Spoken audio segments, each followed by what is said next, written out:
Let's talk to Esther McVey, sensible woman, former Minister for Common Sense, of course. Esther, very good morning to you. Great to be with you. It's hard to keep a straight face this morning. I mean, I know we should be really worried about what's going on inside the head of Keir Starmer and what the government's actually done overnight, because they've made a complete horlicks of this welfare bill. We've now somehow ended up, instead of reforming it and saving ourselves some money, we're not reforming it, and it's going to cost even more money. Well, I think we've been talking about this for some time. As soon as they announced it, and let's be honest, it was never anything about reform of the benefit system or supporting people into work. All it was about was finding money. They saw that as a department that spent a lot of money. Rachel Reeves needed billions of pounds to fill her black hole, so she went there straight away. So this was never about supporting people into jobs. This was about saving Rachel Reeves' job.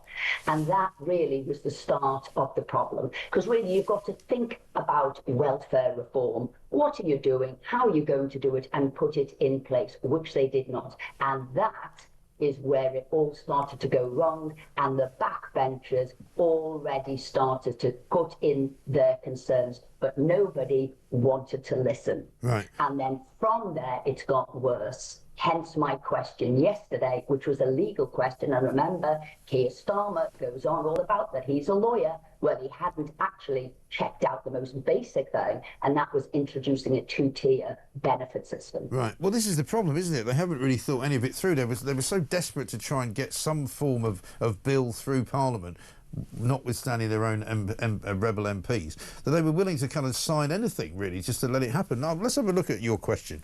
I'm sure you don't mind watching it again.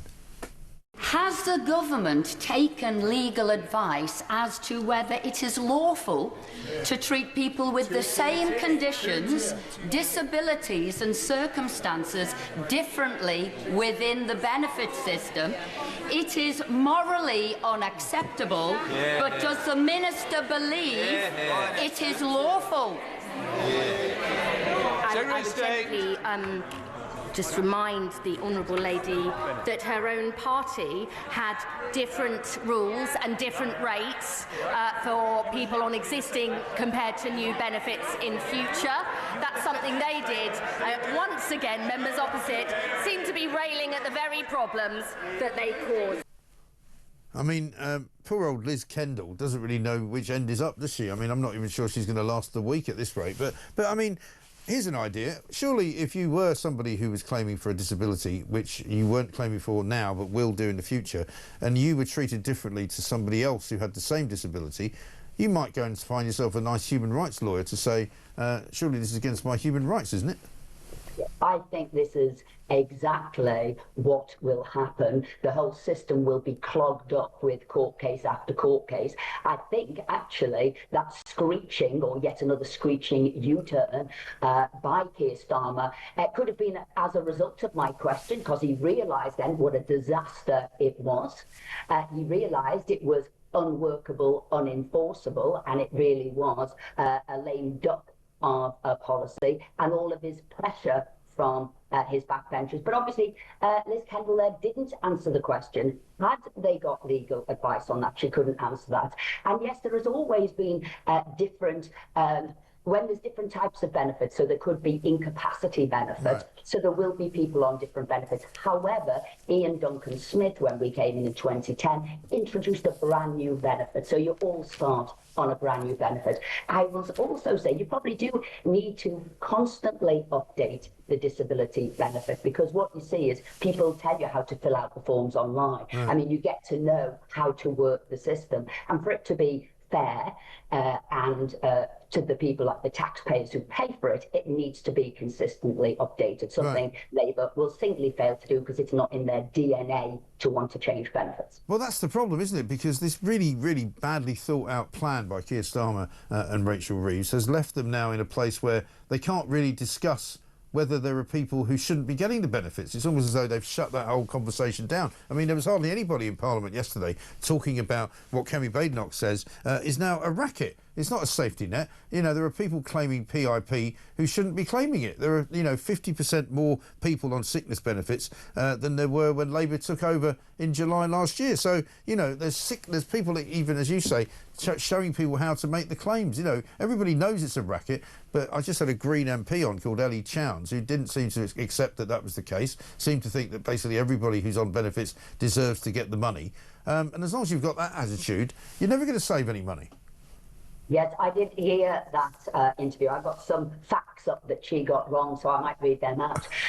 But you're quite right. What you need to do is face-to-face interviews. Yes. You really assess whether anybody has got a disability. You can't do that online. You can't do that on the phone, and you can't do it on a piece of paper, because that's where people are. And these are the words, gaming the system. Yes. So the system has to catch up with that. But she also said millionaires weren't leaving the country. Mike, you were completely wrong about that. Well, I'll just tell her she's completely wrong, because I've just got stats up here on Britain has lost the most millionaires. So places like the United Arab Emirates are getting millionaires going to there. United States are getting millionaires going to there. Italy is getting millionaires. The United Kingdom is losing, and did last year, 16,500 millionaires. And next year, it's going to be worse. Yes, and my point as well, Esther, is not just about millionaires, it's about ordinary people, because I hear from them every single day.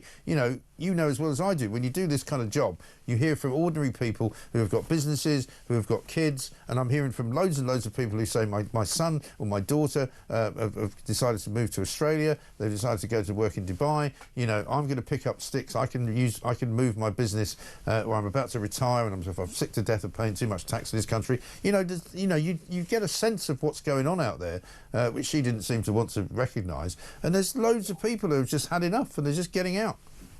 Well, you're quite right. I'll tell you a little story. I was at the train station coming down to London, and I bumped into somebody I hadn't seen for a long time. I said, I haven't seen you for ages, and he was a legal tax expert. Yeah. I said, I haven't seen you. He said, oh no, it's because he looks after 40 wealthy families, and all 40 had left the country. All of them. And he said, wow. If it's going to Europe, it's Italy.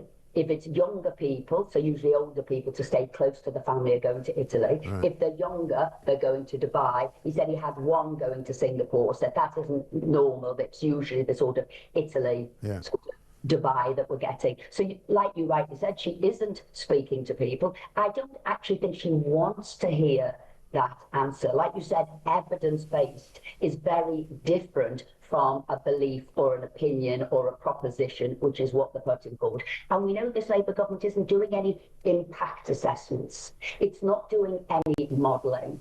And this is where it's going completely wrong on all of its policies.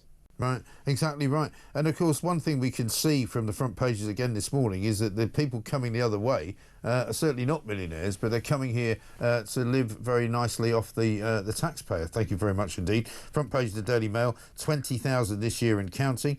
Labour's abject failure to protect our borders was laid bare yesterday as it emerged. A record 20,000 small boat migrants have reached Britain in the first half of this year. Add that to the 23,000 that came last year since July the 4th. So basically, since Labour got in, 43,000 plus another couple of hundred have come here. It will be 44,000 probably before the end of the week.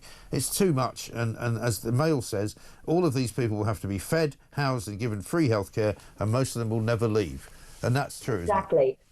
Isn't it? And it's, the top 10% of earners are paying 60% of the bill. That's 60% of the bill. So those who are earning the most are paying absolutely the most. So your next question is, where is Labour now that they have got another black hole, have collapsed on their welfare reforms? Where are they going to get the money from? Well, there's some dangerous things that they're bringing forward. One, they're going to probably do an attack on pensions, pension funds. But worst, and everybody should be really worried about this, and this is they're looking to introduce a socio-economic duty into the Equality Act. That will technically mean walloping the middle classes. They're going to go after the middle classes for more and more money, and it will be unachievable. It will be absolutely unfair. I mean, this it's not just the leader who needs to go, it's the whole party that need to go. They don't know what they're doing. No. They don't know which direction is forward, and they haven't prepared for government.